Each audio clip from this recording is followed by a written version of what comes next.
The year 2020 sucked. For multiple reasons.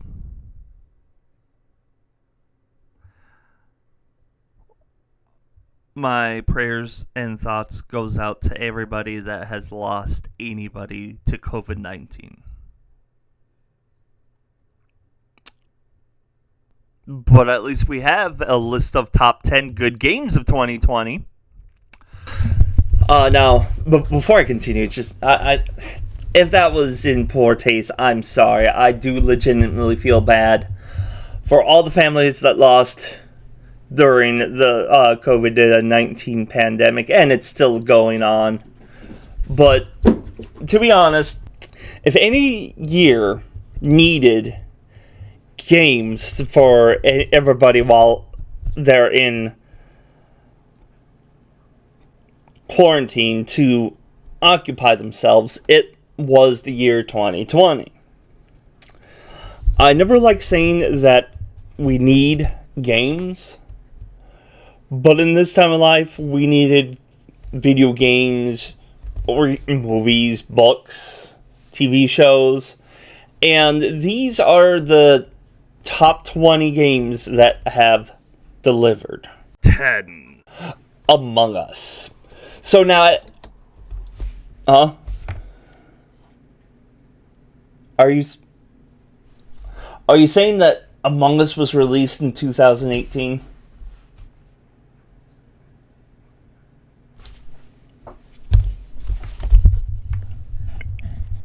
Fall Guys, then. But with all seriousness, Among Us really took off in 2020. And the main reason of that is YouTubers. Someone found the game, played it, and they're all like, hey, this is actually kind of fun. And the reason why it's taking the same slot as Fall Guys is because, well, for one, it was out in 2018. But both games were really fun to play with friends. I think the main reason why Among Us took the spotlight was because, well, it was free. And it's one of those, like, detective games. Like, you had to figure out who's the bad guy. And that kind of game is always fun. It's repetitive, but it's different each time you play. It's similar to, like, Town of Salem or Werewolf. It was really good. Same thing with Fall Guys. Fall Guys isn't taking a detective kind of game, but it's like the Squid Game before there was a Squid Game. And it's pretty fun. It's addictive. 9. Alright, everybody cool your jets. Cyberpunk 2077. This is a good game. It's not a great game. It's not the best game. Is it riddled with bugs? Yes. Is it hilarious to see all these different kind of like graphic glitches? Yes. Was it pulled off of the PlayStation for good cause? Yes. Was it released a year or two too early? Yes. It is a good game. It's not a solid game. It is a good game. It has good graphics if it loads. The story is pretty good, and the gameplay looks like it's pretty spot on. I know they're still working on making it better.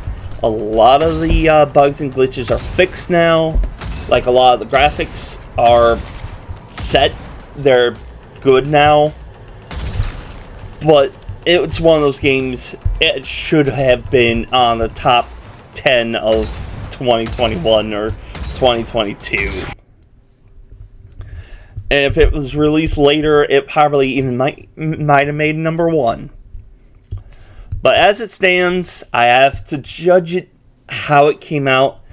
And it was a glitchy mess. It was a hodgepodge of like rushing to get the game out, even though they said they wouldn't. But regardless, look past all that, and you got a pretty good game. 8. At Dead of Night.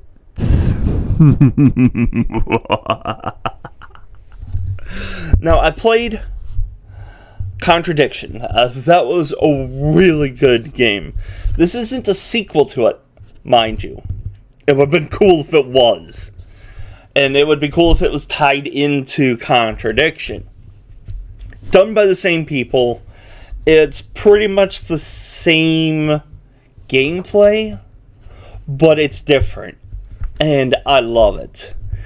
It had some really good acting. Together, you and I. You're the one I've been waiting for.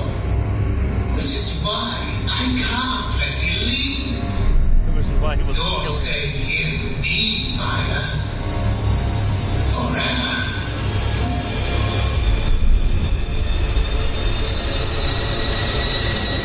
Hello, Maya.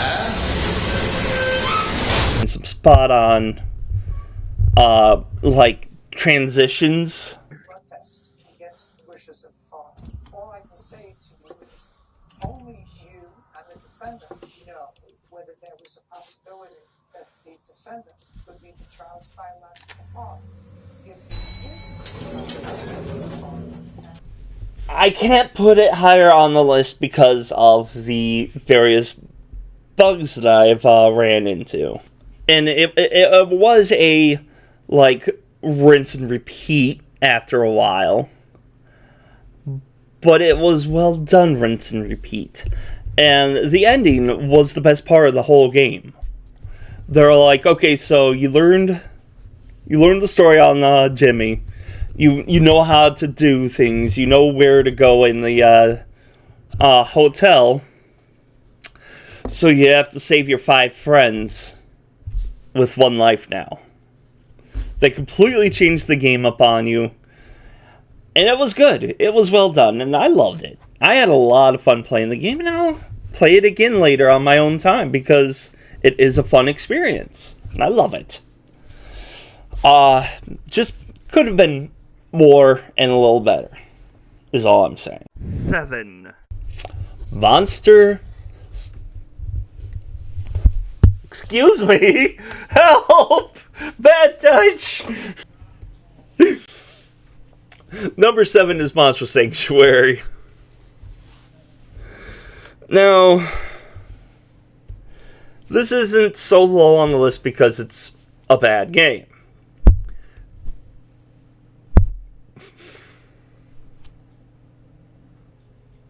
She's hitting the microphone with her tail. With the reason why it's at number 7 is because all the 6 games above it are just simply better. This is like the first year where I hate putting these games so low on the list, like this and that Dead of Night. It seriously should be higher, but the other games are better. And I really can't put these games above the other ones. And Monster Sanctuary is a very solid game. It's, for those of you that don't know, it is a monster tamer game. You go around, you find monsters, you fight them, and you get a chance to get their egg, which allows you to hatch into that monster. And it is well done. It has environmental puzzles that require you having a certain attack from a monster. Oh. So, like, there's switches that you can switch on with using different elements. There's switches that you have to, like, create a little rock to hold down a button. And it's a really good side platform monster trainer game. Very well done, very solid. My only problem is the key bindings. I came across a little issue where it's like you have to run across the screen, which showed the clip. You have to run across the screen, jump, double jump, while still pushing forward, and then hit the button for the monster to fly you across the chasm. My problem is, it won't work if you're doing it all with keyboard, because you have to hit 3 different buttons at the same time. Apparently, that's too much for this game to register. The developer had suggested that I use the mouse to move the character, like click it on screen and move it across while double jumping and then holding down the monster special button. And even that is a bit frustrating to maneuver. I don't know coding. I could just sit here and be like, oh, it's such a simple thing to do because other games can do it. But then other games aren't like running across a platformer, double jumping while using a monster ability to fly over to another platform. So that's my only problem. So it's like 99% this game is a good game. 6. Now, this game I haven't played. I have not played the first one, but The Last of Us Part 2, regardless, is still a pretty decent game. Screw you other critics, this is a well done game. A lot of people are complaining about this one character. I agree with Jim Sterling on this. It seems like people's complaint is that this character is a woman character that is manly. She's not girly, she's not sexy, she's a brute pretty much, and she killed someone, and oh, spoilers. But for me, that doesn't make the game bad. Like I said, I haven't played the first game. I'm not a big fan of the series, but I can't deny it's a good game. And dogs are barking in the background. I cannot disregard the quality of this game. In my opinion, it is well done. It's well played. If you enjoy the game, you have reasons to. If you don't enjoy the game, well, obviously you have reasons to, but what I'm trying to say is this is a pretty good game. And people need to stop complaining. 5. I don't like doing remakes on my top 10 lists. The main reason is because it's a new port, it's HD, it's been remastered, and it looks nicer, it looks sharper. But, and it's just, if the game is just re-released, I already have done it on a earlier year. However, this year changes that completely. And for number 5, it's Final Fantasy VII Remake. And damn, it gets rid of all of my problems with Final Fantasy VII. Now, don't get me wrong, I love the game. It is a good game. I just had a problem with the polygonal models. I always joke that it's like they have like a big fat guy, and they had to have 2 halves of a sphere in order to make him look like to be able to move as fluently as polygons can let you. And it's like, here's their body. They go to lean over and it's like, rant.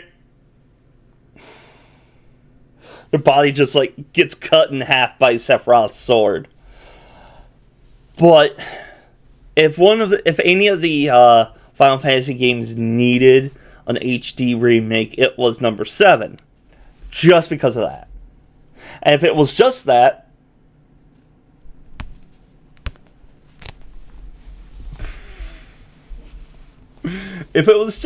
then this wouldn't be on the list. But they've made massive improvements and additions to the game. It's like its own Final Fantasy VII game, pretty much. They added more to it. They changed some sections. And the models look like they ripped it directly from Advent Children, which is a good thing, because those models were really good. This is why I cannot ignore remakes anymore. Same thing with the next one. 4. Resident Evil 3 remake. Just, oh my god. These guys with their remakes these years are really, really pulling it out. And this goes for the number 1 and number 2 as well. All 3 of these remakes took the game, made it better. And I love it. And they still kept the same feel of the older games. Now, Resident Evil 3 was the game that I started to not really like Resident Evil anymore. And 4 was just annoying to play. I hope they fixed that mechanic. I couldn't continue playing that game because she kept running into the horde of zombies. And they still had you have limited ammo. I didn't mind, like, if she died, the game's over.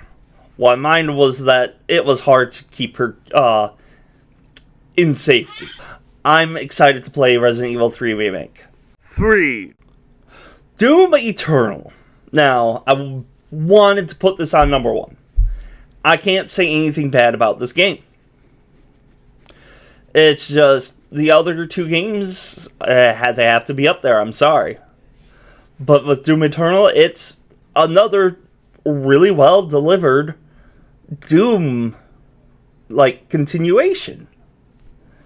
I grew up on Doom. Doom was my go-to game, and it was also the first game that I was introduced to that had clones going forward.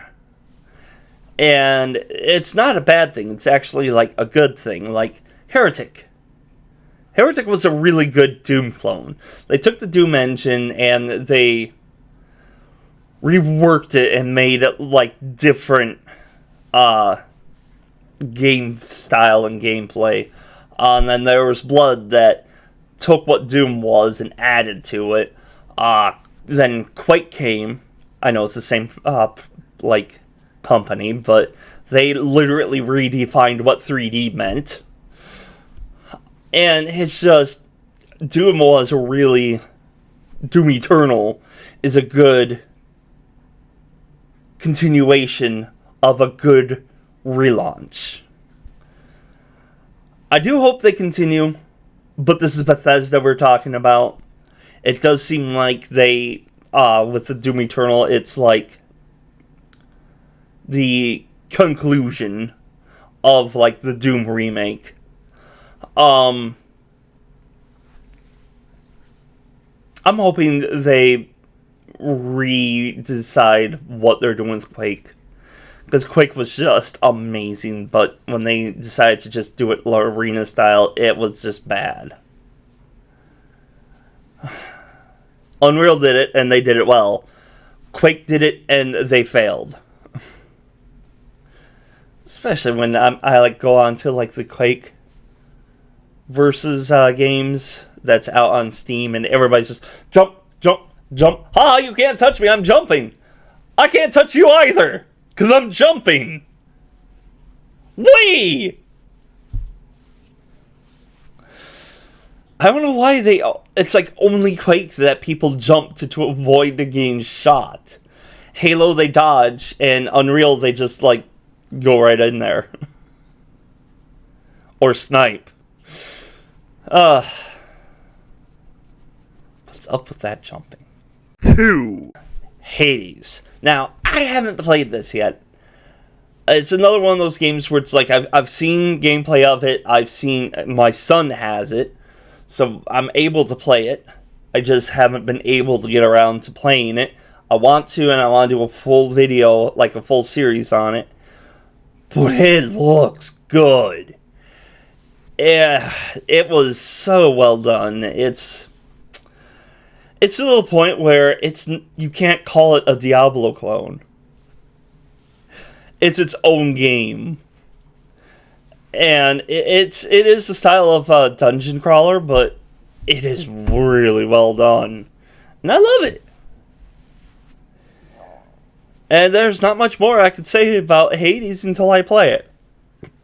So I'm just going to go to the number one game because I'm pretty sure there's going to be a lot that I can say about this one. 1. Like I said at the beginning, you'll never see me saying that we need a video game. That we needed to have this game in our lives. And I don't care if you're not a fan of it, but we needed, in the time of the pandemic and disaster and death, we needed goddamn Animal Crossing New Horizons. No joke. Now, a reason why I say we needed this game is because they've allowed you to connect with other players. And this isn't the case of... I know they've done it before. You can go to visit other people's islands, but this was really necessary for a time where you couldn't go to your friend's house and play video games. This is the 1 year that we really needed as much multiplayer fun activities as we can get. And Animal Crossing delivered. Animal Crossing delivered as how Animal Crossing can. Now, I'm not saying it's like Animal Crossing is the best franchise ever, because I think this and the first game and maybe the 3DS are the only games that's going to be making my top 10 list. Spoilers. But this time it was well done. It was solid. I love how they kept in the fact that you're pretty much running the island. And this time with the Switches having different player profiles, it's easier for other people to play as well. And if you have a different Switch, you can make another neighborhood and it'll function like it usually does. The fishing mechanic, the bug catching mechanic, all like the old mechanics are still there and they're still solid. I'm playing this game and it still feels like I'm playing the first game on the Nintendo GameCube. And that's a good thing because now I got multiplayer access. I can play with my wife. I can play with my kids. I can even do like a two-player on the same screen from the same Switch profiles.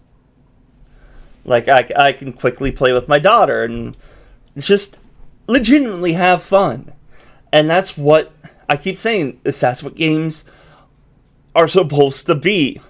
Just to have fun. Just pick it up, play it, enjoy yourself, and then be able to put it down and be like, okay, I'm done for now. I'll come back to it another time, maybe. That's what games are. And New Horizons delivered this with multiplayer, with really good mechanics, and even like with the sea creatures, being able to swim around and dive for the sea creatures, but having a better access to certain sets. Like they have a mermaid set with finding the scallop, and then this otter guy comes up and gives you a recipe to make mermaid stuff, and it is done well. And yeah, they have broken tool mechanic. So It's well done. It's like you're using your axe, it breaks. You can go easily make a new one. Or you can go buy one from the store, and it's not expensive. The materials that you require to use them are around the island. Literally as you're using the utensils for the most part. Cat's playing with my hair now. And it's just a really, really good game. And it's one of those ones that you can pick up like later on in a month and be like, oh yeah, okay, this is what I'm doing. And just continue. And there's just so many cute little Easter eggs and things you can do. This is what multiplayer should be. This is my top 10 for 2020. But even though I found a really good, decent list for 2020 that made this whole pandemic easier to deal with, it's still, the gaming industry is still a shit show. And I gotta go through, look through all the crap, and find 10 of them that I can talk about. And I'll tell you, I got a really long list. Majority of them I've never even heard of. So, I don't know how long this is going to take for me to pump out the worst 2020 games. I might jump to doing 2016 before I do the worst of 2020. So, I don't know. But if you have your own list, go ahead, put it down in the description down below. Either video or just typing out a list does not matter. If you have suggestions for the bad of 2020, go ahead and let me know. I only have 4 that I know is going to be on the list. The only one I'm going to spoil is I know about Cooking Mama. That's on my list. Oh, Cooking Mama is such an awful game to begin with. So, I hope COVID has not hit you hard, and if it does, you have my sympathy, and I wish you the best of luck moving forward. 2021 wasn't that much of a good year, especially for America, or North America, I should say, or United States, I should say. Let's be real, it's the United States of America, not America. America's the continent. Come on, people. And until next time, stay white and nerdy.